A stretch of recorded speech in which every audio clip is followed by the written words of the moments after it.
Pekalongan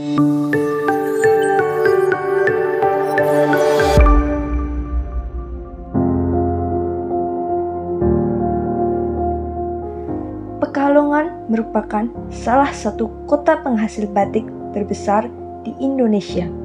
Maka tak heran jika Pekalongan mendapatkan julukan sebagai kota batik. Catatan sejarah tentang batik Pekalongan sendiri berawal dari budaya daerah atau seni kerajinan yang dibuat oleh para penduduk Pekalongan, khususnya yang tinggal di pesisir utara Pulau Jawa.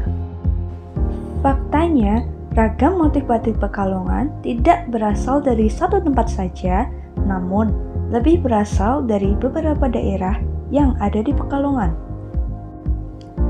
Berbagai bentuk yang dihasilkan oleh para pengrajin batik Pekalongan hingga akhirnya menjadi desain kain batik yang ada lebih ditekankan pada model, corak, dan bahan yang digunakan.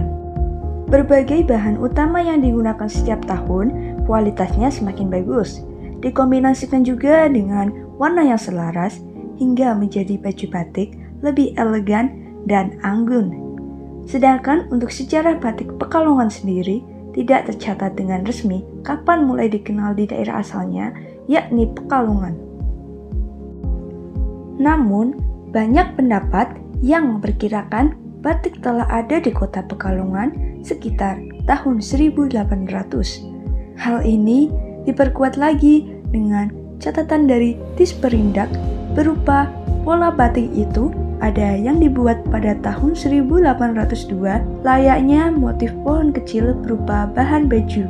Akan tetapi, terdapat data yang lebih kuat berkaitan dengan batik Pekalongan, yakni diperkirakan ada setelah Perang Besar pada tahun 1825 hingga tahun 1830 di Kerajaan Mataram. Akibat terjadinya peperangan ini, mendesak keluarga keraton dan pengikutnya banyak yang meninggalkan daerah kerajaan. Pada awalnya, jenis motif batik Pekalongan tak lain berasal dari perpaduan bangsa lain, seperti Tiongkok, Belanda, Arab, Melayu, dan Jepang.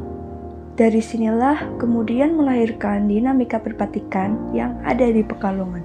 Akulturasi kebudayaan yang sudah dialami oleh masyarakat kemudian menghasilkan beberapa motif asli Pekalongan.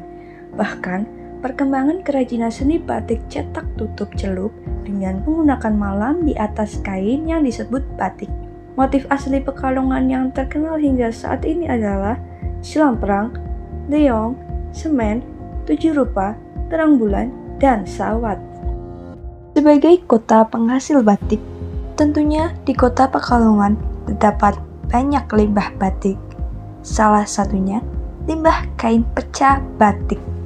Sebelumnya, limbah sendiri dianggap sebagai pencemar, pengganggu, atau barang yang sudah tidak berharga lagi. Namun, di sini kita menemukan fakta bahwa limbah yang dianggap buruk ternyata dapat menjadi berharga ketika kita dapat mengelolanya dengan tepat. Misalnya, kain perca dapat dimanfaatkan dengan cara membuat kerajinan dari kain perca. Kain perca di tangan orang-orang yang kreatif dan inovatif dapat menjadi barang yang lebih berguna dan dapat dijadikan sebagai suatu usaha yang dapat membantu meningkatkan perekonomian. Bahkan, jika hasil kerajinan kain perca tersebut dijual, harga kerajinan kain perca tersebut dapat melampaui harga mula-mula kain tersebut saat di tangan produsen.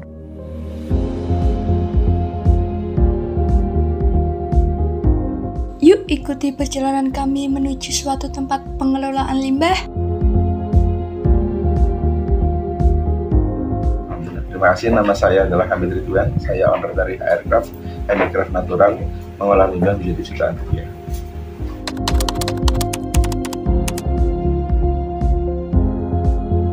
Usahanya bergerak di bidang pengolahan limbah alam dan industri, baik itu limbah pelopak pisang, eceng gondok, limbah batik, limbah pisang jeans, daun-daun, dan yang lain-lain.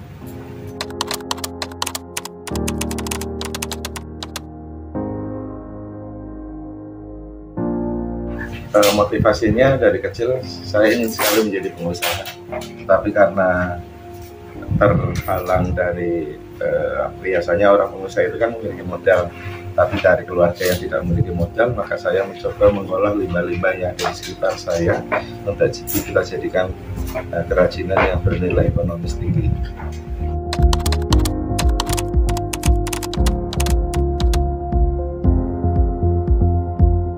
Kebetulan di Pekalongan ini yang tadinya kita menjadi kota batik, sekarang kan kita menjadi kota kreatif dunia. Nah, itu menjadi nafas buat kami para pelaku seniman di Pekalongan, yang akhirnya kita bisa sering pameran-pameran keluar. Jadi kita menjadi perwakilan dari kota Pekalongan untuk produk-produk unggulan. Jadi setiap ada kegiatan pameran, kita harus bagaimana kita menciptakan sebuah inovasi. Karena kalau bagi kami tiada kemajuan tanpa inovasi. Jadi setiap hari kita berinovasi membuat suatu produk yang bisa diterima di masyarakat.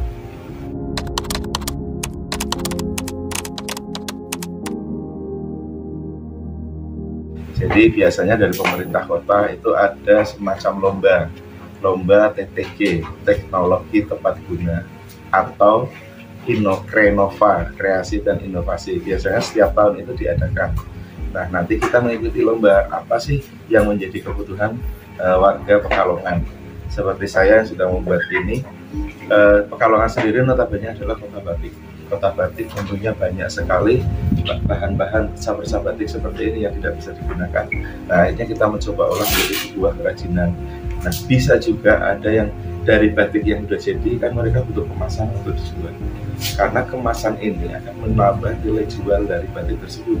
Contohnya teman-teman yang mempunyai produk tanpa kemasan dijual, kalau batik tulus itu paling 800, tapi setelah dikemas bisa 2 juta. Batik-batik kerinting pun yang harganya cuma 35.000, setelah kita kemas dengan kemasan yang sangat baik, itu harganya menjadi 70.000. Jadi seperti yang sudah bisa kita lihat ya, contohnya gini adik-adik. Mungkin kalau adik-adik beli keripik yang dibungkus plastik biasa putih di pasar, harganya mungkin Rp1.000. Tetapi saat dikemas bagus menjadi Kitela atau merek apa saja dijual di minimarket, harganya jadi 6.500. Isinya sama, dengan kemasan yang lebih menarik, maka harganya 4-5 kali jauh lebih besar. Yang kita konsumsi tetap Rp1.000, yang kita buang justru yang kita beli adalah kemasan yang lebih banyak itu.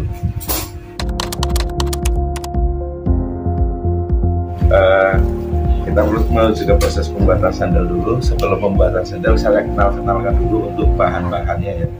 Jadi yang perlu disiapkan adalah, yang pertama adalah spon tipis. Ini spon karet ya, spon tipis untuk sandal ini yang sudah kita pola. Tadi sambil nunggu saya sudah motong-motong, atau ini nanti ada juga sambil sedikit praktek ya.